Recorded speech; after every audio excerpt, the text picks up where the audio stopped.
안녕하세요. 저는 AWS에서 솔루션즈 아키텍트로 일하고 있는 송규호라고 합니다. 제가 오늘 여러분들과 함께 얘기해보고 싶은 거는 AWS의 클라우드 전략에 대해서 말씀을 드리려고 합니다. 완전하게 좀 통합된 환경에서 더 쉽고 스마트하게 데이터를 분석하고 이런 환경들을 만들어가는 방향으로 저희 회사에서 노력을 하고 있는데, 과연 어떤 내용들이 있는지 오늘 여러분들께 말씀드려보려고 합니다. 이런 세미나에서 이제 마지막 세션이라 많이들 이제 힘들어 하실 수도 있고 자리를 비우셨을 수도 있는데, 마지막까지 남으셔가지고 세션에 참석해 주셔서 정말 감사드립니다. 여러분들이 이제 내일이 굳이 따지자면 수능인데, 수능 전날 뜻깊은 날에 오신 만큼 제가 제 세션을 통해서 한두 가지 정도의 인사이트 정도를 얻어 가실 수 있도록 노력해 보도록 하겠습니다. 오늘 아젠다는 인트로덕션에 대해서 간단하게 좀 말씀을 드려보고, 그 다음에 더 통합된 환경, 과연 어떤 식으로 서비스들을 통합하고 있는지, 그리고 또 어떻게 데이터를 통합해서 사용자들이 쓸 수 있는지, 이런 것들에 대해서 좀 얘기를 해보려고 하고요.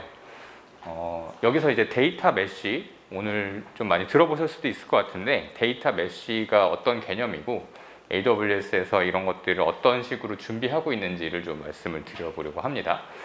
그 다음에 Analytics for Everyone이라고 하는 거는 좀 데이터, 저희가 이제 그 AI, ML이나 데이터 레이크라든지 이런 기술들이 진입 장벽이 좀 높잖아요. 그렇기 때문에 좀 더 최대한 많은 사람들에게 이 서비스들을 노출시켜서, 즉 사용을 좀 간편하게 할 수 있도록 하는 방향으로 서비스들이 진화를 하고 있는데, 과연 어떤 식으로 진화를 했고 얼마나 쉽게 저희 서비스들을 쓸 수 있는지에 대해서 간단하게 동영상 데모 같은 것들을 제가 좀 준비해 봤어요. 그래서 그런 걸 통해서 좀 더 쉽게 이해하실 수 있는 시간이 됐으면 좋겠습니다.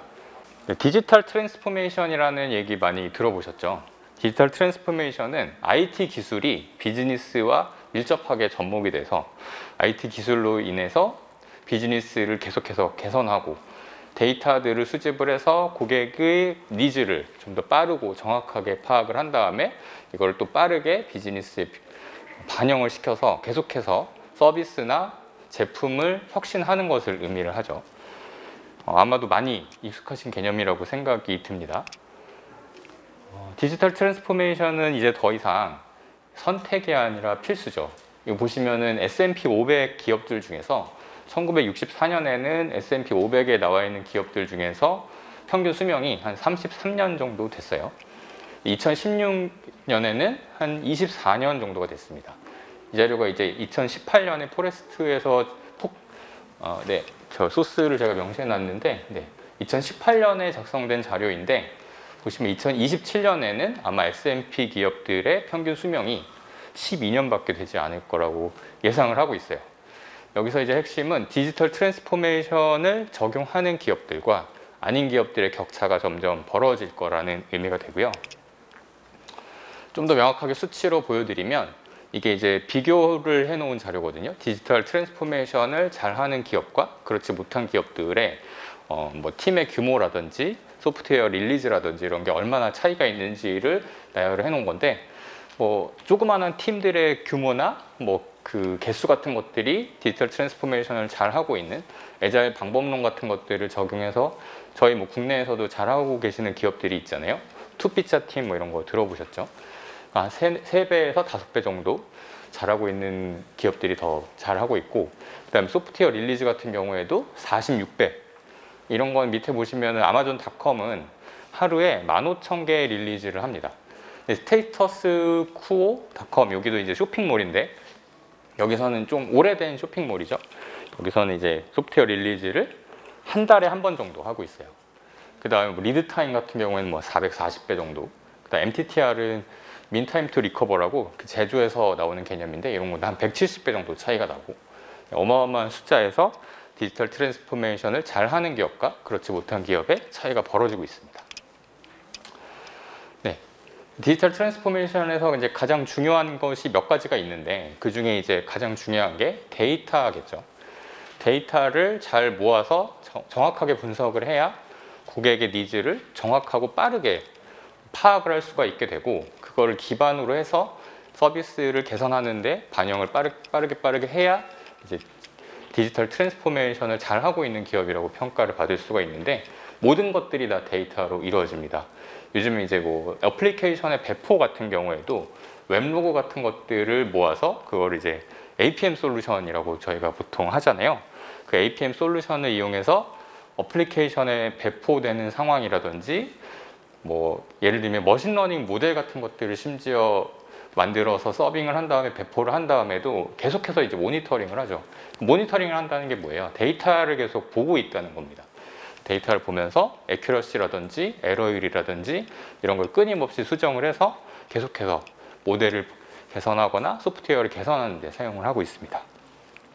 데이터의 중요성, 아마도 잘 아실 거라고 생각이 되는데, 이게 이제 뭐 흔한 반도의 회사, 우리나라죠, 우리나라에서 이제 좀 흔하게 일어나는 일들을 제가 좀 정리를 해봤는데, 데이터에 대한 중요성을 많은 회사들이 다 알고 있어요. 그래서 데이터 분석 환경 같은 것들을 많이 구축을 했습니다.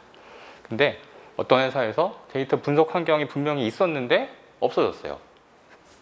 살펴보니까 이제 하드 클러스터 같은 것들을 좀 도입을 해서 비싼 돈을 주고 구축을 해놨는데 몇 년 있다가 담당자가 퇴사를 합니다. 그러니까 그 클러스터를 메인터넌스를 할 수 있는 인력이 없어요. 그래서 이제 안 쓴대요.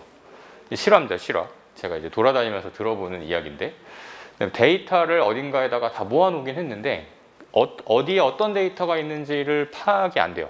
그래서 활용이 좀 잘 안 됩니다. 그 다음에 이제 파이썬을 이용을 해서 많이들 분석을 하시는데, 파이썬 패키지를 한번 써보신 분들은 공감을 하실 텐데 관리하는 게 되게 공수가 많이 들죠.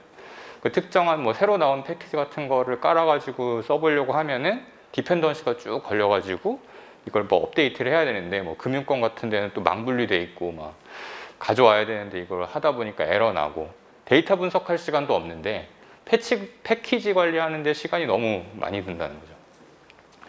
그 다음에 데이터에 대한 중요성이 커지다 보니까 데이터를 분석하거나 보고자 하는 현업이라든지 유관부서 인력들이 계속 늘어나요.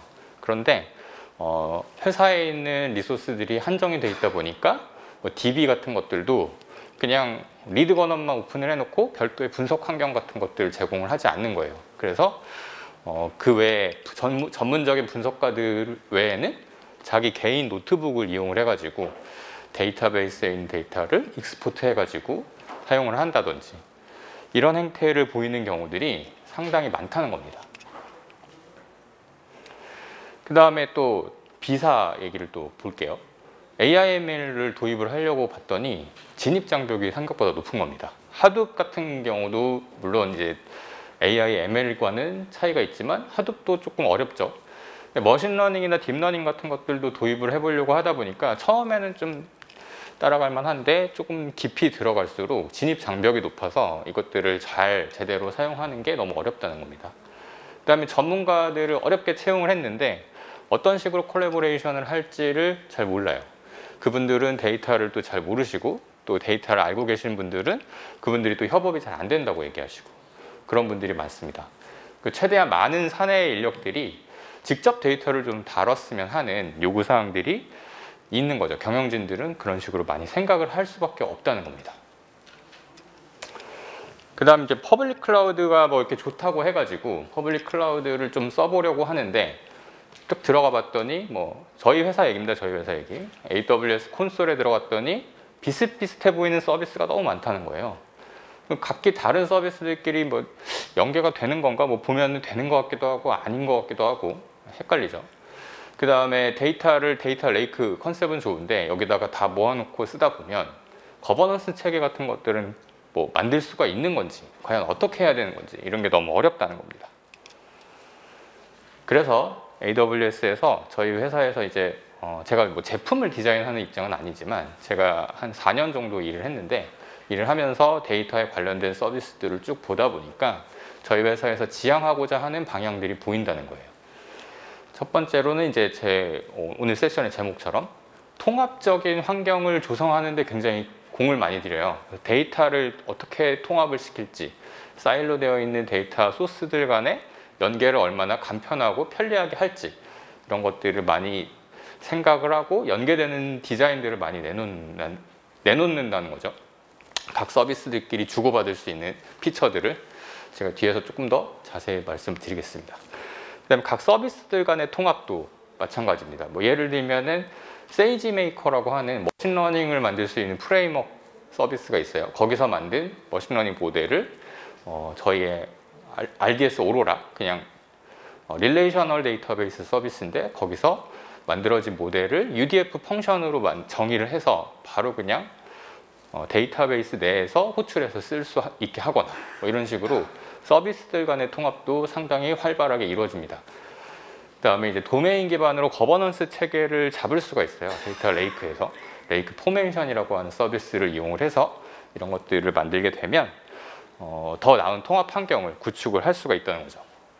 그 다음에 누구나 좀 쉽게 사용할 수 있는 환경들을 조성하려고 노력을 많이 합니다. 그래서 코드를 잘 모르는 현업 사용자들, 일반 사용자들도 좀 쉽게 사용할 수 있는 서비스들. 그래서 이거에 관련된 내용은 제가 조금 이따가 그냥 말로만 하면 여러분들이 와닿지 않을 수 있어서 간단한 동영상 데모를 좀 준비해 봤습니다. 기술 수준에 맞게 나는 좀 전문적인 사용자인데 나는 뭐 UI로 하는 거 싫다. 그러면 그분들이 또 사용하실 수 있는 서비스들도 얼마든지 있습니다. 그렇기 때문에 입맛에 맞게 원하는 기술 수준으로 차별화돼서 사용을 하실 수가 있고요. 그 다음에 AWS 클라우드를 도대체 어떻게 써야 되는지를 잘 모르겠다 라고 하시는 분들이 계실까봐 저희가 이제 사내에 저 같은 SA뿐만 아니라 여러 기술 지원 조직들이 있어요. 이분들을 통해서 굉장히 다양한 행사들을 하고 있어요. 그래서 뭐 어카운트 매니저라든지 SA들한테 워크샵 관련 우리가 이제 레이크 포메이션 같은 경우를 좀 도입을 해보고 싶은데 잘 어떻게 쓰는지 잘 모르겠다라고 하면은 관련된 워크샵을 요청을 하실 수가 있습니다. 요청을 하시면 저희가 이제 하루나 뭐 관련된 서비스들을 묶어서 며칠 정도 되는 워크샵들을 딜리버리를 해드리기도 하거든요. 핸즈온을 실제로 해보시게 되면 잘 이해가 됩니다. 엄청나게 많은 워크샵들이 저희가 준비되어 있고, 그다음에 뭐 기사 같은 거 보시면 뭐 게임데이라든지 뭐 DNA 프로그램이라든지 퍼블릭으로 좀 더 오픈해서 재미있게 하는 행사들이 더 많이 있어요. 게임데이 같은 경우에는 이제 뭐 컴피티션을 시키는 거예요. 그래서 일정한 주제를 주고 문제를 내드린 다음에 참여하시는 분들이 저희의 기술을 이용하셔서 좀 더 정확도가 높은 모델을 만들어 보시거나 어떤 미션들을 해결해 나가는 그런 프로그램들도 있습니다. 그렇기 때문에 최대한 적극적으로 저희의 내부 리소스를 이용을 하시면 클라우드를 도대체 어떻게 써야 되는지 모르겠다라고 하는 질문에 대답을 드릴 수 있을 것 같습니다. 그래서 저희 회사의 데이터 전략을 간단하게 요약을 해보면 데이터 그리고 서비스들은 더 통합하고 그리고 더 많은 사람들이 더 쉽게 사용할 수 있게 서비스들을 만들고 고급 사용자들을 위해서는 좀 더 스마트한 환경을 제공하는 것을 목표로 하고 있습니다. 오늘 이제 고급 사용자 세션을 넣기에는 여러분들이 이제 레벨이 조금 다양하실 수 있어서 제가 첫 번째 그리고 두 번째 주제에 대해서 말씀을 드려보려고 합니다. 네, 더 나은 통합 환경에 대해서 어떻게 과연 할 수 있는지 말씀을 드릴게요. 데이터 사일로라고 하는 거 많이 들어보셨죠? 그리고 이 장표도 아마 저희 AWS에 좀 관심이 있으신 분들은 많이 보셨을 수도 있어요. 그 데이터가 사일로 나눠져 있다는 겁니다. DW가 각 부서별로 있거나 각 조직별로 있거나 아니면은 DW도 없어서 그냥 데이터베이스들만 가지고 있거나 별다른 분석 환경이 없고 이렇게 나눠져 있으면 데이터들을 통합하거나 연계해서 분석할 수 있는 방법이 없죠. 그 다음에 뭐 비정형 데이터 같은 것들도 처리할 수 있는 플랫폼이 분명히 있어야 되는데 이런 것들이 없을 때 데이터 사일로가 발생을 하는데 저희는 이거를 이제 해결하고자 하는 일환으로 데이터 레이크라고 하는 컨셉을 지속적으로 굉장히 많이 말씀을 드렸어요. 그래서 그 중심에는 S3라고 하는 오브젝트 스토리지가 있고요. 이건 이제 분산해서 저장하는 스토리지입니다. 그러니까 하드베 파일 시스템이랑 유사한데 그것보다 조금 진화한 형태라고 이해를 하시면 되고요. 그 데이터 레이크를 중심으로 해서 각기 다른 서비스들이 붙어 있는 구조라고 이해를 하시면 돼요. 그래서 비단 이제 데이터 레이크 구조뿐만 아니라 저희 회사에서 서비스들을 디자인하는 원칙은 각각의 컴포넌트들을 자르는 거예요. 그러니까 MSA 같은 것들을 아마존닷컴이 굉장히 잘하잖아요. 그것도 보면은 각 서비스를 작은 단위로 나누는 거죠. 그래서 나누면은 이제 장점이 뭐냐면 각각의 컴포넌트들이 스케일링 하는 게 되게 유연해집니다. 그 데이터를 저장하는 거를 하둡 클러스터에다가 넣어놓으면 하둡 클러스터를 붙여야지 데이터 용량이 늘어나잖아요.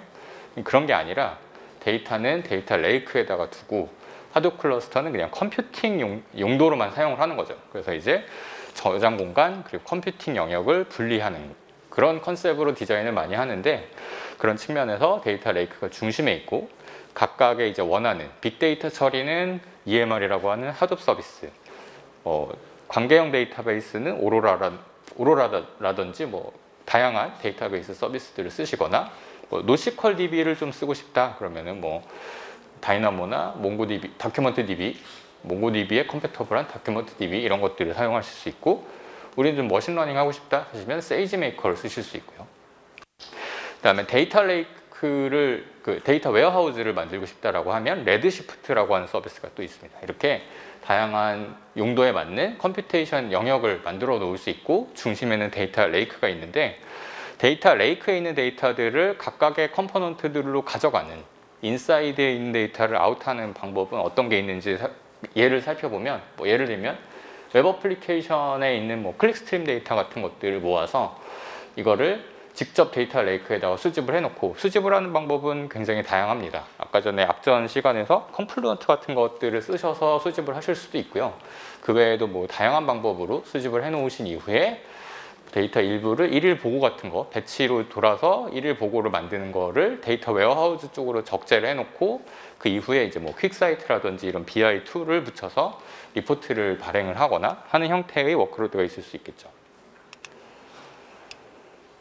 밖에 있는 거, DW에 있는 데이터를 가지고 올 때는 어떤 컨셉이 있냐면, 특정 지역의 이제 제품에 대한 그룹 바이 같은 것들을 할 때는 DW를 쓰시는 게 훨씬 더 유리할 수 있어요. 레드시프트는 이제 MPP 기반의 DB이기 때문에 이런 그룹 바이 연산 같은 것들에 최적화되어 있습니다. 그렇기 때문에 여기서 연산을 한 다음에 거꾸로 데이터 레이크 쪽으로 데이터를 집어넣을 수가 있죠. 그러면 거기에 들어있는 데이터를 또 머신러닝 서비스가 가져다가 쓸 수가 있고, 이런 모든 과정들이 굉장히 심리스하게 이루어질 수가 있습니다. 데이터를 임포트, 익스포트가 굉장히 간편합니다. 그 다음에 요거는 데이터가 직접 이동을 하는 경우도 있지만, 그보다는 아까 전에 제가 말씀드렸던 것처럼 서비스에서 다른 서비스의 기능 같은 것들을 불러와서 쓸 수 있는 기능들이 있어요. 예를 들면 여기에 장표에 있는 것처럼 인덱싱을 할 때 오픈 서치 같은 것들을 사용을 해서 할 수도 있고, 아니면은 아까 제가 말씀드렸던 예시처럼 머신러닝 모델을 데이터 사이언티스트가 세이지메이커를 이용을 해서 만들어 놓고, 그걸 이제 API 형태로 꼭 쓰기보다는 우리는 이제 쿼리에 익숙한 사용자들이 많다라고 하시면 아테나에서 그 쿼리를 UDF 형태로 만들어서 사용을 하시거나, 아니면은 오로라 같은 RDB에서 그 머신러닝 모델을 UDF로 정의를 해서 바로 SQL 안에서 펑션으로 사용을 하시거나, 이런 식으로도 활용이 가능합니다. 그래서 레이크 하우스 아키텍처라고도 저희가 하는데, 조금 데이터 레이크보다 한 단계 더 진화한 개념이라고 보실 수 있어요. 그래서 확장 가능한 구조이고, 각각의 워크로드별로 나는 그룹 바이가 필요하다라고 하시면 레드시프트 같은 것들을 적극 사용을 하실 수도 있는 거고, 아니면은 RDB의 파워가 필요하다라고 하시면 오로라를 쓰실 수도 있고, 그 다음에 우리는 하둡이 필요하다라고 하시면 EMR을 활용하실 수 있고, 각각에 맞는 서비스들을 데이터 레이크를 중심으로 붙여서 사용을 하실 수가 있고, 이때 굉장히 심리스하게 데이터를 접근하거나 서비스끼리 접근을 할 수 있는 통합적인 환경을 만들 수 있고요.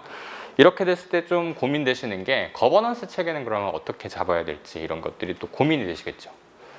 그 다음 요건 조금 뒤에서 또 말씀을 드리겠습니다. 그 다음에 거기서 쌓여져 있는 데이터를 분석을 해서 AI, ML 기술로 비즈니스를 창출을 할 수가 있는 거고요. 네, 그래서 이제 데이터 메쉬라고 하는 개념에 대해서 간헐적으로 들어보셨을 수도 있을 것 같은데, 제가 조금 정리를 해드리려고 합니다. 이거는 아주 작은 조직에서 도입을 하기에는 조금 무리가 있어요. 보통은 조금 큰 조직에서 데이터 레이크가 이미 있고, 굉장히 여러 그룹사라든지 여러 조직들이 나눠져 있고, 그 조직끼리 데이터를 어떻게 보면은 외부로 반출을 하는 거라고 볼 수도 있겠죠. 그런 식으로 내외부에서 데이터를 교류를 어떻게 해야 좋은지에 대한 컨셉을 보여주는 건데, 데이터 메쉬를 중심으로 데이터에 대한 프로듀서와 컨슈머가 나눠져 있는 구조입니다. 근데 이게 꼭 데이터 프로듀서가 컨슈머가 될 수가 없는 게 아니라 사실은 한 몸이에요. 그래서 A 부서가 B 부서에 대한 데이터 프로듀서도 될 수 있고 컨슈머도 될 수가 있는 겁니다. 좀 무슨 말인지 와닿지 않으실 수도 있겠죠. 뒤에서 이제 조금 더 자세하게 설명을 드려볼게요. 그래서 조직이 좀 큰 조직이라고 가정을 해볼게요. 그러면은 각각이 이제 뭐 데이터 레이크가 있다고 보는 겁니다. 그래서 각각이 쓰고자 하는 서비스들이 다 달라요. 그래서 데이터 레이크 1번 조직에서는 레드시프트랑 EMR이랑 아테나를 쓰고 있고, 2번 조직에서는 뭐 퀵사이트랑 EMR이랑 주피터 노트북 같은 거를 쓰고 있고, 뭐 이런 식으로 각각의 조직별로 선호하는 기술이나 툴들이 다를 겁니다. 그리고 원칙적으로는 다른 조직이기 때문에 데이터를 공유하고 공유받고 이런 구조가 아니에요. 그럴 때 이제 데이터를 어떻게 하면 좀 효율적으로 공유하고 연계 분석을 할 수 있는지에 대한 컨셉을 보는 건데, 데이터를 마치 좀 프로덕트처럼 생각을 해보자는 겁니다.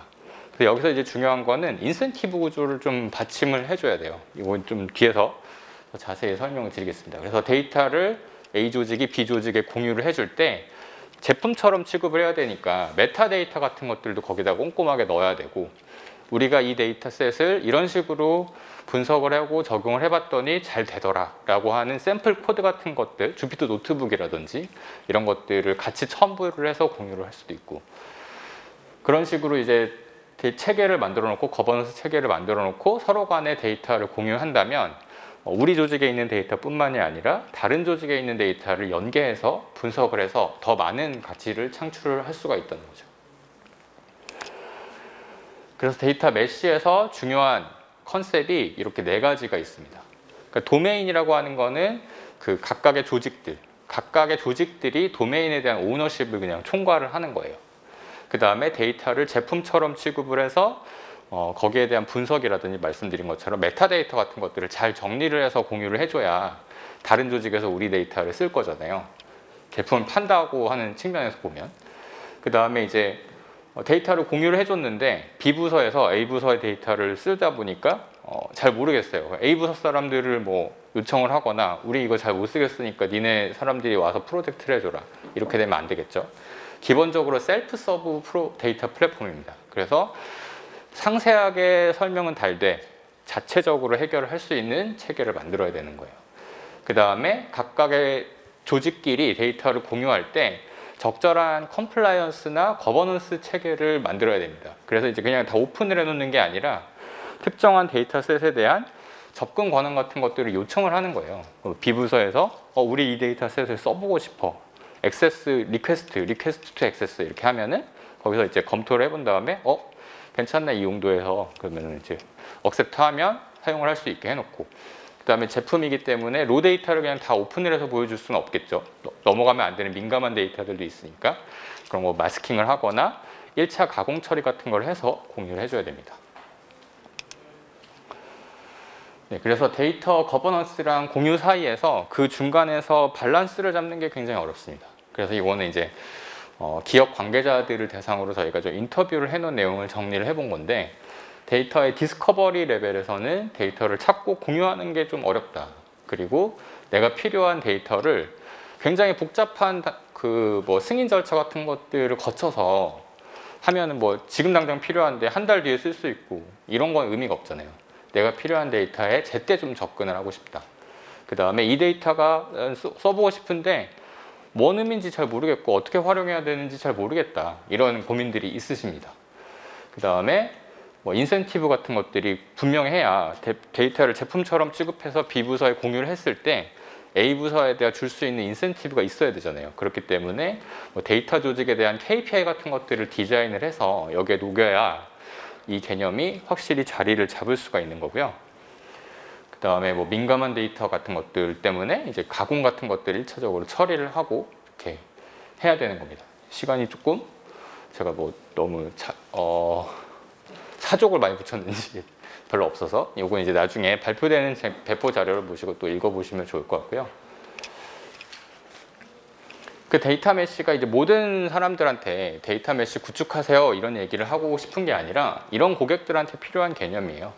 데이터 레이크를 이미 구축을 해서 쓰고 있는데 데이터가 너무 많아져서 관리를 좀 어떻게 해야 될지 잘 모르겠고, 그다음에 사업부가 굉장히 여러 개로 나눠져 있거나 아니면 외부의 파트너랑 데이터를 좀 쉐어해서 서로 연계 데이터를 가지고 분석을 해보고자 하는 니즈가 있는 고객분들, 그다음에 여러 팀 자체가 굉장히 뭐 본부나 굉장히 커다란 조직 같은 경우에 팀별 혹은 본부 간의 데이터 공유 같은 것들을 할 때 데이터 거버넌스 체계를 확실하게 잡아야 되는 그런 고객분들한테 필요한 서비스입니다.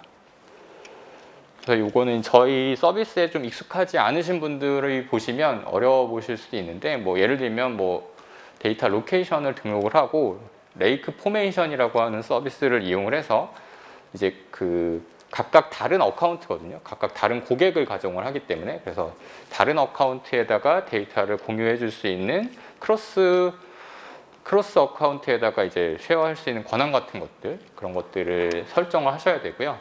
그 다음에 설정한 내용들을 가지고 이런 뭐 리소스 쉐어 링크 같은 것들을 만들어서 공유를 한다, 이렇게 보시면 됩니다.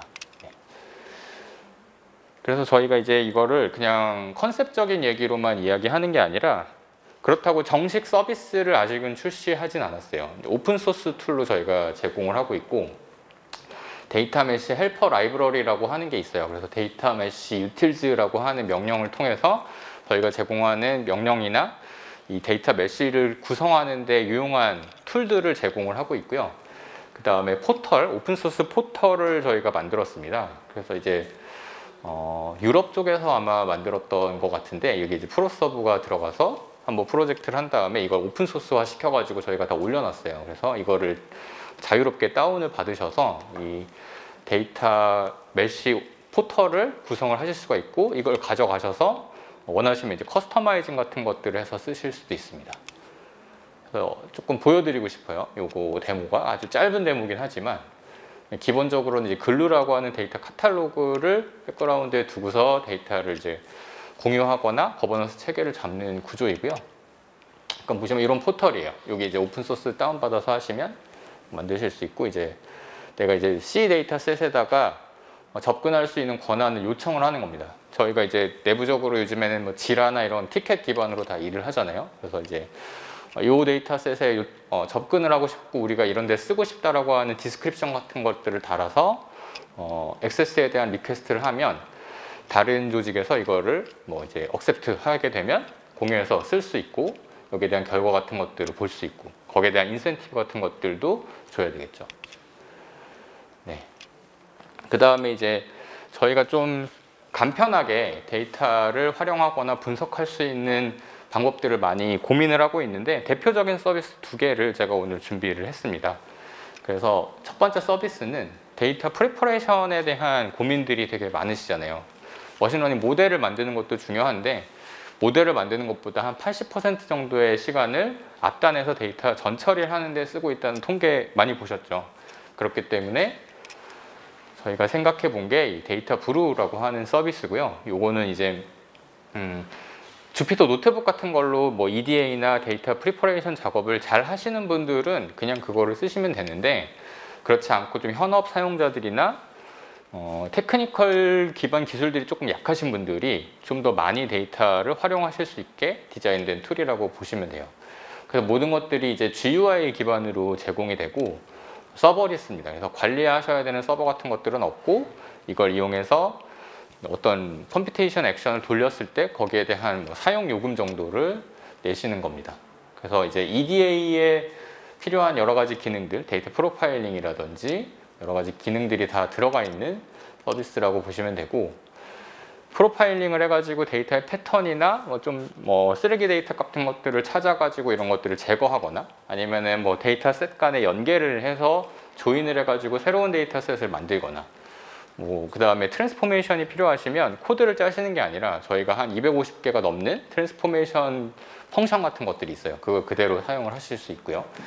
그 다음에 이거는 이제 처음에 데이터 프리퍼레이션 단계에서는 샘플링을 해서 몇 가지의 데이터를 이제 딱 가지고서 거기에 대한 것들을 보여주는 거죠. 그러니까 전체 데이터셋을 다 올려가지고 보려면 이게 시간이 너무 오래 걸리기 때문에 기본적으로는 샘플링 기법을 쓰시되 실제로 데이터를 처리하는 거를 전체 데이터셋에다가 대상으로 이제 할 수가 있습니다. 저희 이제 레시피라고 해서 샘플링 데이터를 가지고 레시피를 디자인한 다음에 그 레시피를 풀 데이터셋에다가 디플로이해서 실제 데이터를 처리하는 그런 기법이라고 보시면 됩니다.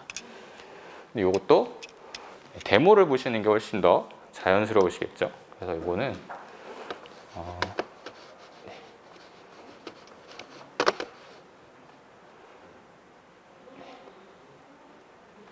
데모를 잠깐 보시겠습니다. 저희 데이터브루 화면이 이렇게 생겼어요. 그래서 데이터브루 들어가셔가지고 데이터셋 같은 것들을 S3에 있는 거를 활용하실 수도 있고 직접 노트북에 있는 것들을 업로드를 해서 쓰실 수도 있습니다. 그래서 아니면 외부에 있는 데이터셋들을 저희 데이터 익스체인지라고 하는 마켓플레이스 같은 거에서 가지고 오실 수도 있고요. 그래서 데이터 소스 이름 같은 거 정하시고 샘플링 할 로우 같은 것들을 한 다음에 임포트를 하면 이런 식으로 데이터 프로파일링이 곧바로 됩니다. 딱 보시면 데이터에 대한 통계 수치 같은 것들이 쭉 나와 있고 각 데이터가 어떤 식으로 생겼는지가 한눈에 보이죠. 한눈에 본 데이터를 가지고 여기서 이제 내가 원하는 대로 가공을 할 수가 있는 거예요. 그렇기 때문에 저희가 이제 좀 쉽게 현업 사용자들도 이 서비스를 사용하실 수 있다고 말씀을 드리는 거예요. 그래서 조금 더 프로파일링을 더 잘 보고 싶다, 자세하게 보고 싶다고 하시면 이렇게 옆에 있는 그리드 형태로 볼지, 뭐 스키바 형태로 볼지, 옆에 있는 또 프로파일 형태로 볼지 이런 것들을 선택을 하실 수가 있고 여기서 이제 뭐 저거는 이제 컬럼을 스플릿을 하는 거죠. 네, 그 다음에 컬럼의 데이터 값들을 뭐 뉴메릭 스트링으로 되어 있는 걸 뭐 데이트 타임 같은 걸로 바꿀 수도 있고요. 그 다음에 뭐 컬럼의 네임 같은 것들을 변경을 하실 수도 있고.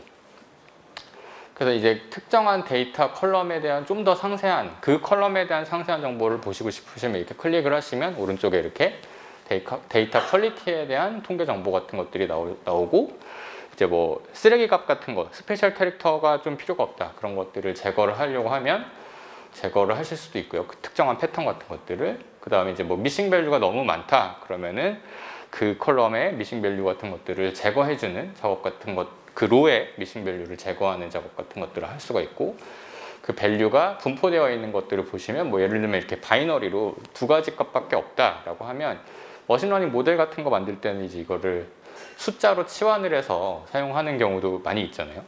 그럴 때 이제 서브스크라이버랑 커스터머를 1하고 2 숫자를 넣어가지고 치환을 해버리거나 이런 작업을 사실 아무것도 아니지만 코드를 사용하시기 좀 어려워하시는 분들이 접근하기에는 좀 어려울 수 있죠.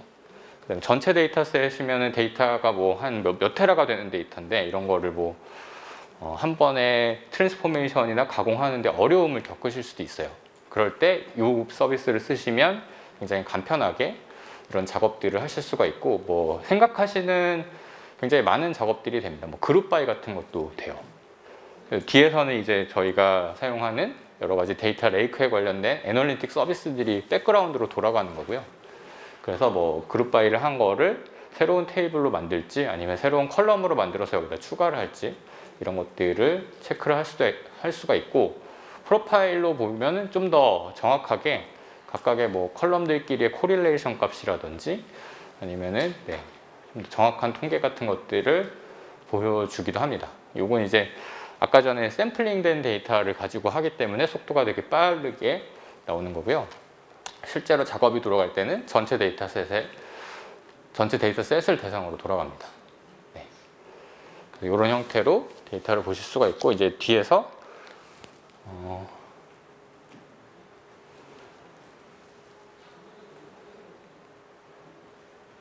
좀 더 이제 어떻게 생겼는지를 좀 더 보여주고 있는 그림이고요.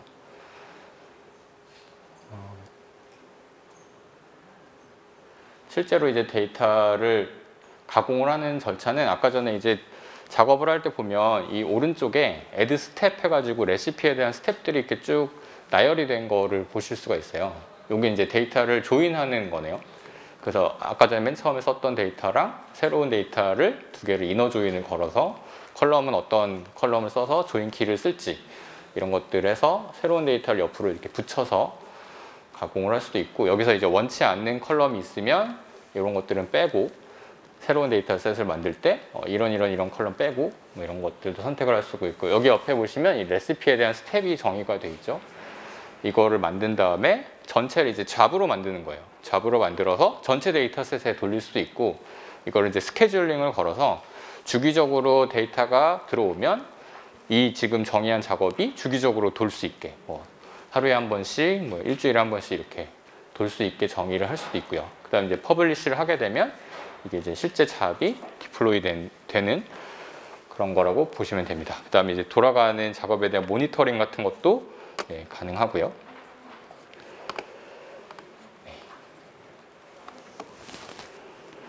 네, 그 다음에 두 번째로 소개해드리고 싶은 서비스가 이제 앞에서는 데이터 프리퍼레이션에 대한 서비스였고, 머신러닝 모델을 만들 때도 좀 현업 사용자들이 쉽고 그 다음에 코드 없이 만들 수 있는 서비스가 있을까라고 저희가 고민을 하다가 만든 서비스가 있습니다. 그래서 머신러닝 개발팀을 무한정 이제 되게 몸값이 높은 데이터 사이언티스트를 무한정 고용을 할 수도 없기 때문에 보면은 이제 4년간의 머신러닝 분야의 성장률이 74%인데 인재 수요가 이제 2배가 이상 넘게 성장을 하다 보니까 이분들을 채용하고 관리하는 게 되게 어렵죠.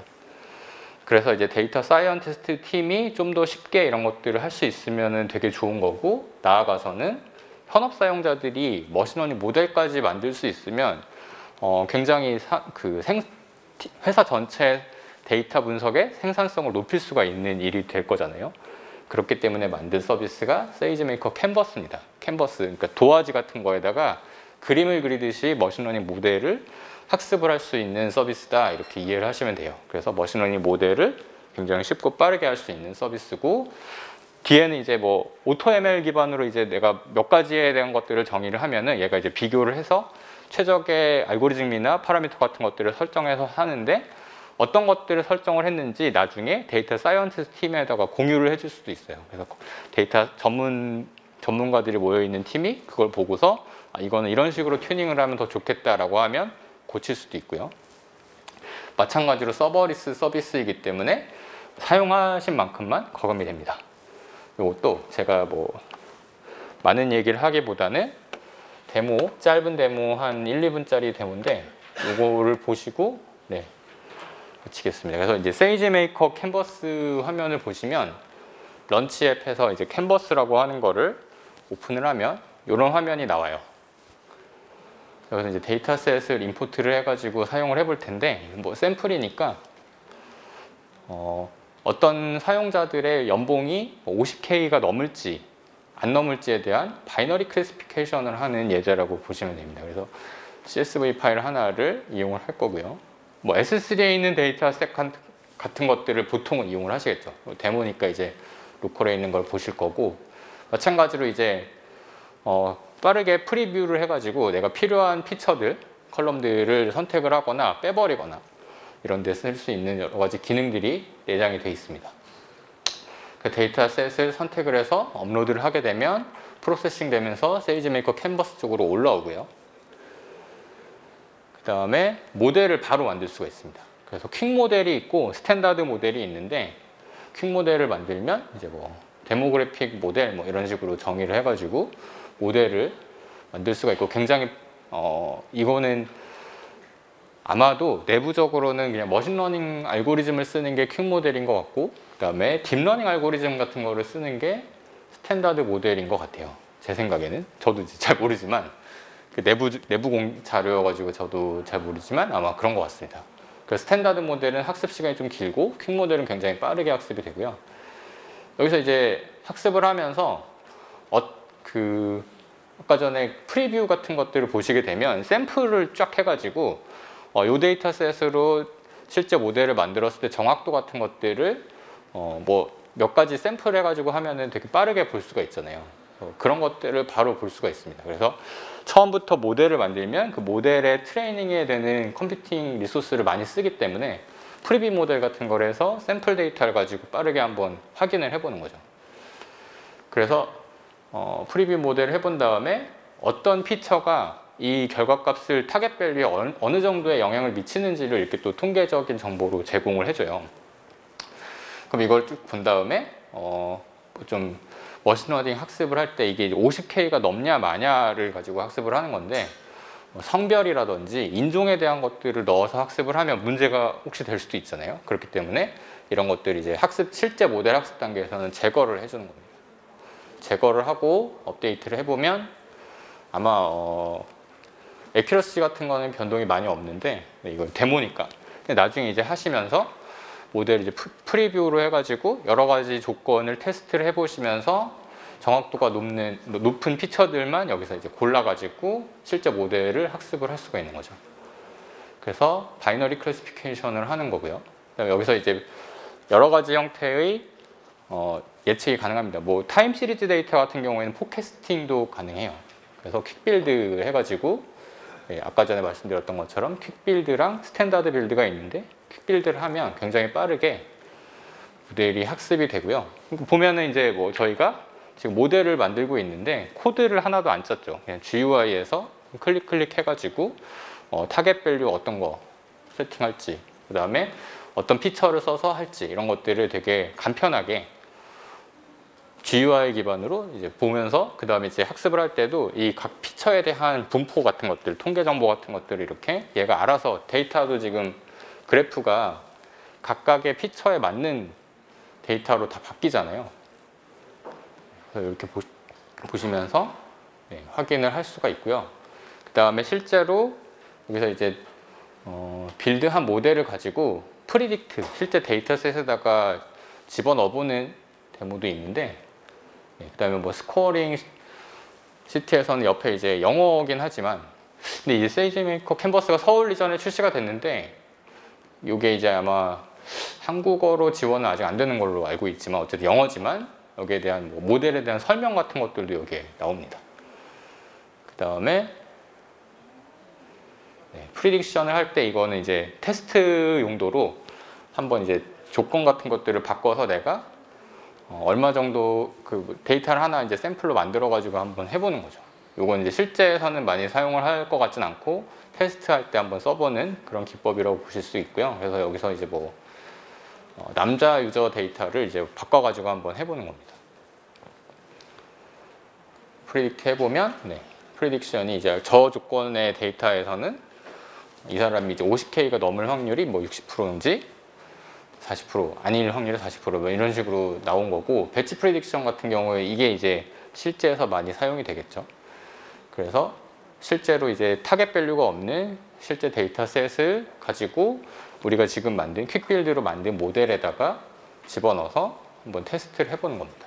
그 배치 프리딕션을 하게 되면 프로세싱이 쭉 되고 프리딕션을 여기서 이제 데이터셋을 올리고 프리딕션을 제너레이트 해보면 저 데이터셋에 대한 프리딕션 값들이 밑으로 쭉 달리게 될 겁니다.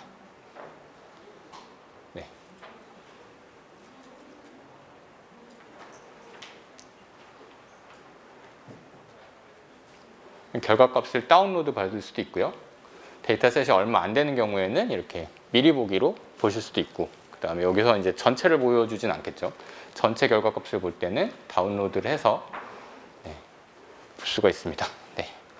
시간을 제가 살짝 오버를 한 것 같은데 저기까지가 제가 오늘 준비한 내용이고요. 늦은 시간까지 경청해 주셔서 감사합니다. 혹시 질문 있으신 분들은 제가 여기 옆에 있을 테니까 저한테 와주시면 제가 답변해 드리겠습니다. 늦은 시간까지 감사합니다.